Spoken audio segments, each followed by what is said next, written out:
Hello,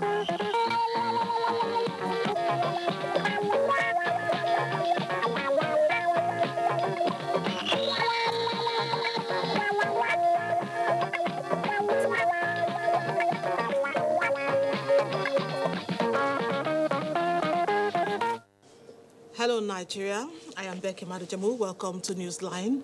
Happy New Year, and I wish you the best of 2019. It's celebration galore on the program tonight. In the first segment, you will meet the first set of babies that were born this year.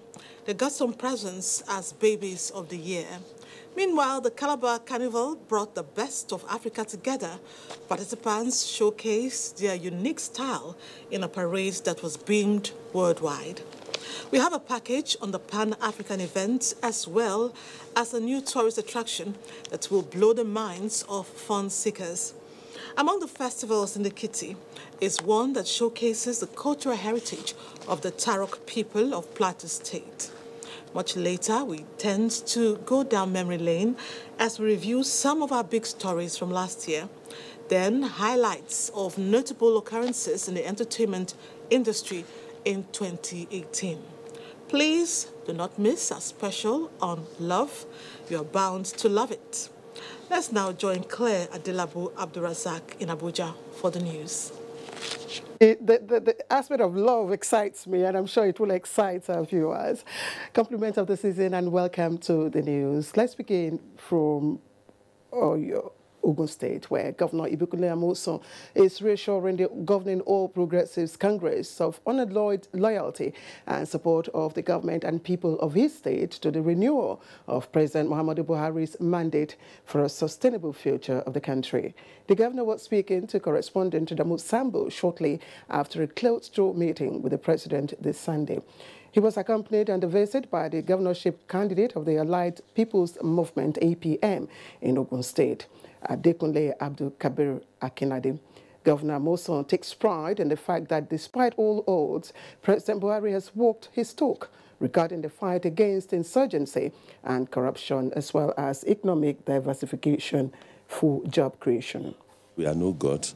That I know that Mr. President has already won the coming election because if you see his work speaks for him, really. Mr. President doesn't need to still run around because of his work. Everywhere, infrastructures are now being in place. The revolution that is bringing to bear in agriculture, all the social safety nets that is bringing on board, N-Power, Jeep, market money, all of those things. Then gradually, middle class is coming back. People that ordinarily, they are every day running around begging for money. They are now employers of labor themselves. So, and that is the way to go if we must get it right as a nation. So, in all fronts, Mr. President has done well. He will still do well, and is poised to do more for Nigeria. We are going to give him a massive vote that has never been seen in the history of Ogun State. So that is what we are here to reassure him. Aware that he was adopted as a presidential candidate for our party APM. So what we just try to do today is just to assure him that what we've done still stands, and we're working very hard to make sure that he wins in Ogun State, as Mr. Governor just said. And what we're taking away is to tell our people that he's well in the new year, and by God's grace, come February 16th, we will vote and he will win the election, inshallah. He's a very wonderful person and someone I've always had a deep respect for. And as a father of the nation, I must say very clearly that I'm impressed with what I saw. Very down to earth.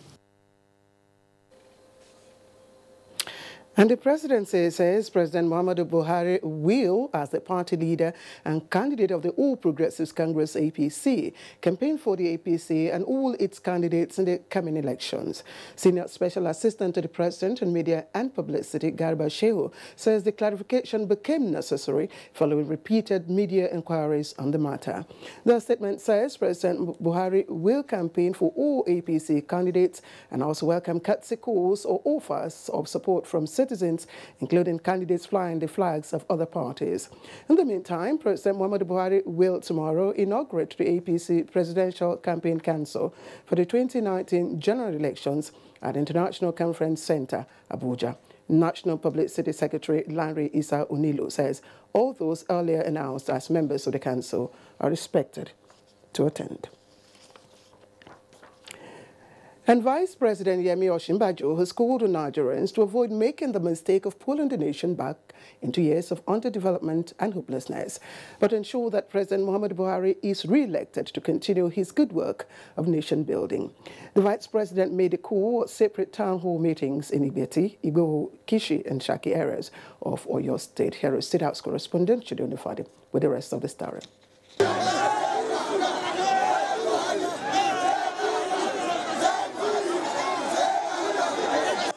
This is the situation on arrival of Vice President Yemi Osinbajo, accompanied by the Deputy Governor of the state, Moses Adeyemo, Minister of Communications, Adebayo Shitu, and APC gubernatorial candidate, Adebayo Adelabu. Vice President Yemi Osinbajo continues family chats and next-level engagement in Shaki, Igbeti, Igboho, and Kishi, where he addresses excited crowd.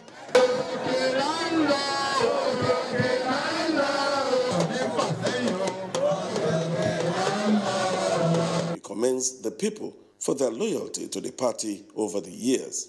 President Muhammadu Buhari says will continue to improve on infrastructure, provide job opportunities to millions of Nigerian youths.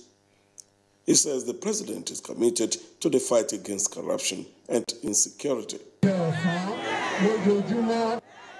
The Vice President addresses the people at both the Okere of Shaki's Palace and at the popular international market area of the town, and on each occasion presents candidates of the party to the people. We want to make progress. We know we'll go back. Some people say make we go back.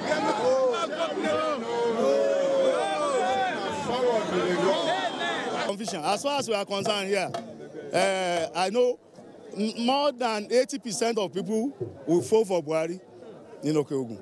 The story is the same in Igbeti, Igboho, and Kishi towns. The Vice President had earlier visited, promising that government would look into their requests. In Okeogun area of Oyo State, Chidi Onifade, NTA News. And the new terminal building of the Nnamdi Azikiwe International Airport, Abuja, is now operational, with the first international passengers processed on departure and arrival. Here is Emmanuel Ayimiro with the rest of the story.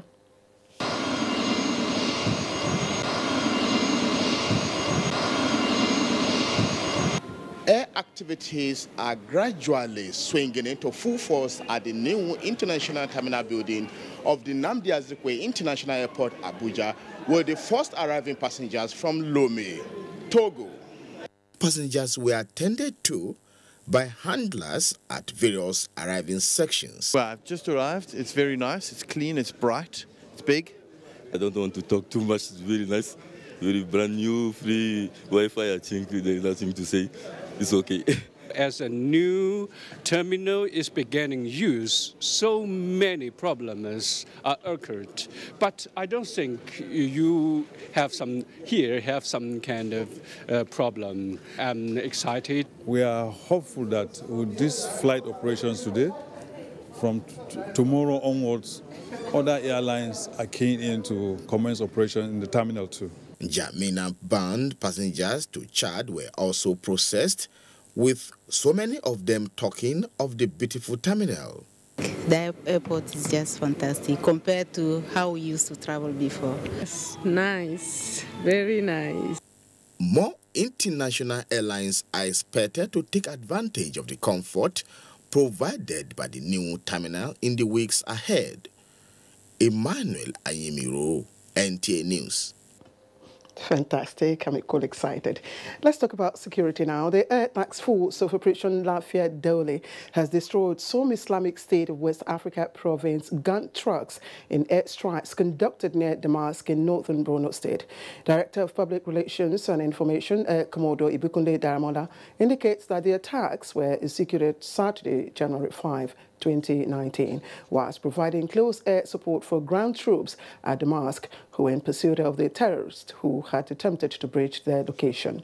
The Nigerian Air Force Mi-35M helicopter gunship engaged the group of terrorist gun trucks in successive waves of attacks as they retreated, destroying and immobilizing 3 of them while causing significant damage to others and neutralizing several terrorists.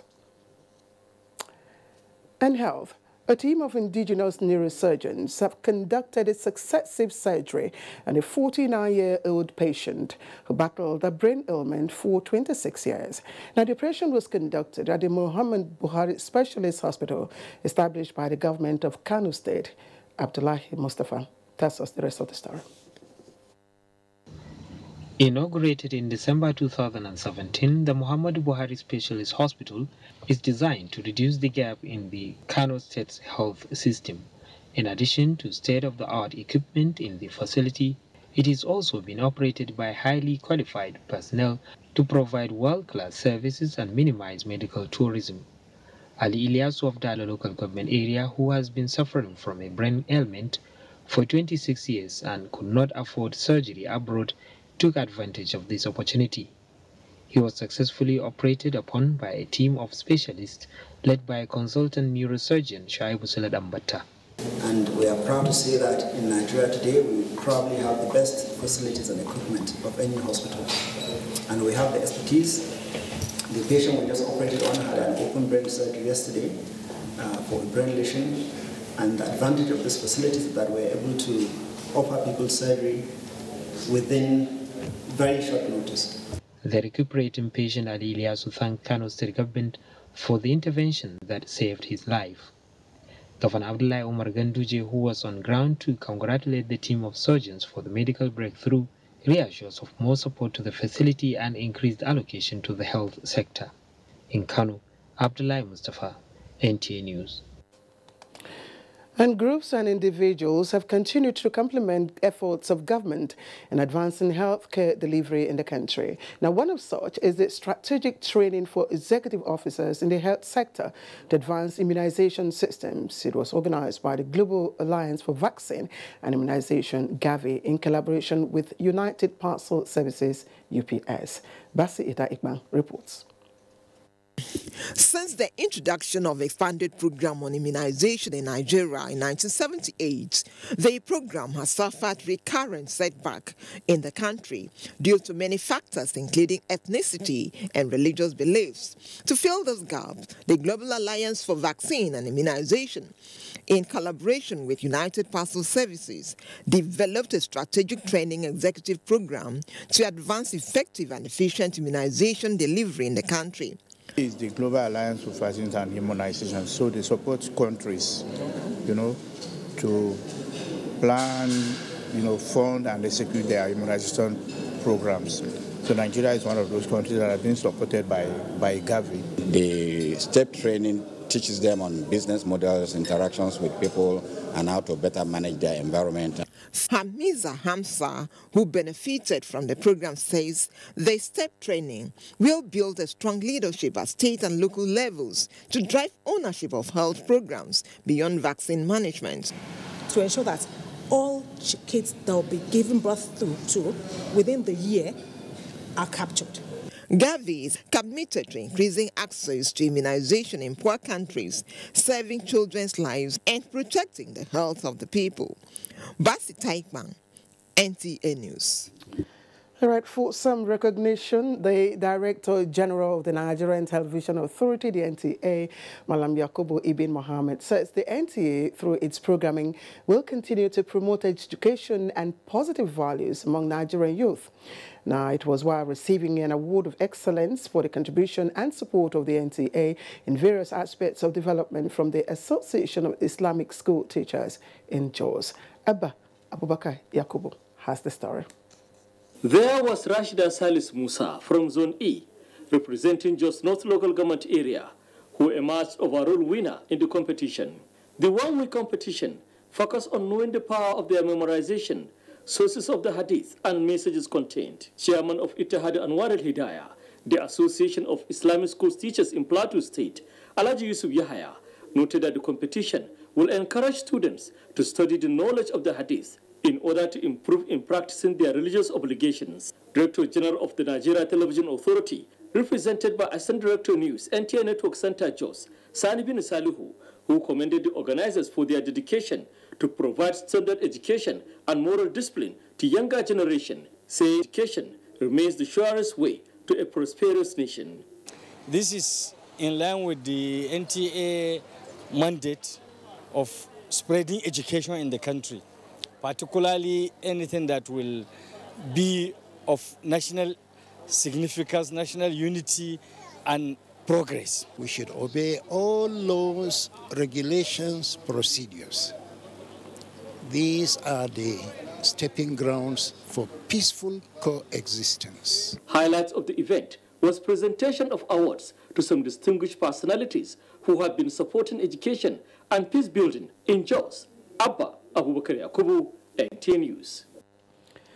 And the presidency has described as fake news a press release in circulation to the effect that President Muhammadu Buhari has ordered the arrest and prosecution of Amaju Pinnick, the chairman, Nigerian Football Federation. Now, the senior special assistant to the president in media and publicity, Garba Shehu, says in a statement that anyone familiar with the president's unmitigated and unshakable commitment to the due process of the law will not make such assumptions of him. The statement says the position of President Buhari that allegations of criminal nature should only be investigated and within the framework of the law has not changed. And on to sports now, the league management company insists on January 13, 2019 as the commencement date for the 2018-2019 NPFL season. And Nigeria Badminton Federation reaffirms commitment to ruling the continent in 2019. And for these and more, let's join Olumide Eguntola on our sports update.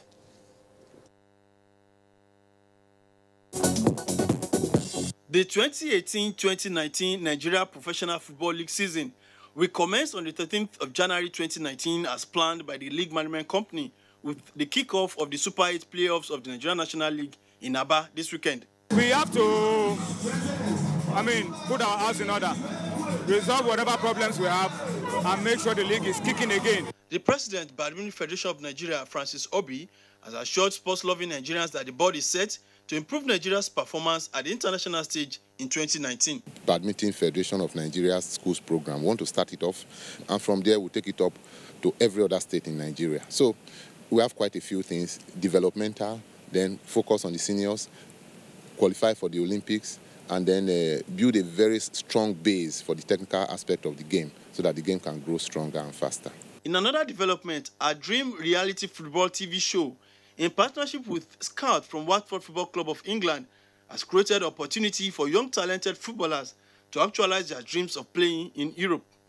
The event, which afforded about 2,700 players from Lagos, Enugu and Kaduna to display their skills, produced a 17-year-old Wasiu Adebayo from Lagos, who is on his way to the United Kingdom to play for the youth team of English Premier League side, Watford. It's not hard for me to be in the Super Eagle. I know I still have a lot of work to do to be there. We hope Season 2 brings more potential footballers and more parents and more children can get involved as well. And from Ibadan, Ayomiku Ajibola reports that the 2018 Oyo Strand Week has ended with a call to members to be more professional in the discharge of their duties. Without sports, believe me, so many things will not move. But because we are focused, we've never derailed. We plan not to derail. Sports personalities and the winner of the football event, the Broadcasting Corporation of Oyo State, BCOS, were honored at the event. With sports update, Olumide Eguntola, NTA News. And on a very sober note, the body of the wife of the first Grand Cadi of Niger State, Aisha Lemu, has been laid to rest in Mina after a funeral prayer led by the Chief Imam of Mina Central Mosque, Malam Ibrahim Isa Fari. Dauda Mohammed reports that the funeral prayers was attended by eminent personalities, including Niger State Governor Abubakar Sani Bello, as well as 7 and former ministers. Sympathizers started trooping into the premises of the Islamic Education Trust to sympathize with the family and pay respect to the late Aisha Lemu, regarded by many as an educationist and champion of women's rights. Allahu Akbar. Her husband, the first Grand Cadi of Niger State, Sheikh Ahmed Lemu, was unable to speak. Through her, she's trained a lot of very important scholars. This is a great loss. She lived a good life in her service to humanity. We learned a lot from her. The biggest lesson I knew had your sincerity and commitment to Islam. She tried to show compassion. Alhamdulillah. She left behind a husband, children, grandchildren, and other close family relations. In Mina, Dauda Muhammad, NTA News. Meanwhile, family, friends, associates, employees, and acquaintances have continued to pay tribute to Bridget Aisha Lemu, especially for her contribution to the growth and development of education in the country. Fatima Usman, who was at the residence of the late British-born author, has an insight into the life and times of Bridget Aisha Lemu. People from all walks of life converged at the headquarters of Islamic Education Trust, Mina, where the residence of Sheikh Ahmad Lemu is located, to condole with the family on the demise of his wife, Bridget Aisha Lemu, who has become a household name among Muslims. From day one, we worked together. She was my mentor, training and grooming girls. Then you know what that means for this country. Ours is just to continue staying focused and continue working on keeping her legacy and, like she always would hope, making it bigger than what she ever planned, what she ever envisaged. Aisha Lemu, who died at the age of 79 after a protracted illness, is a recipient of awards too numerous to mention and has no doubt left an uncommon footprint worthy of emulation. In Mina, Fatima Usman, NTA News. All right, let's check on the weather forecast for across the country for Monday.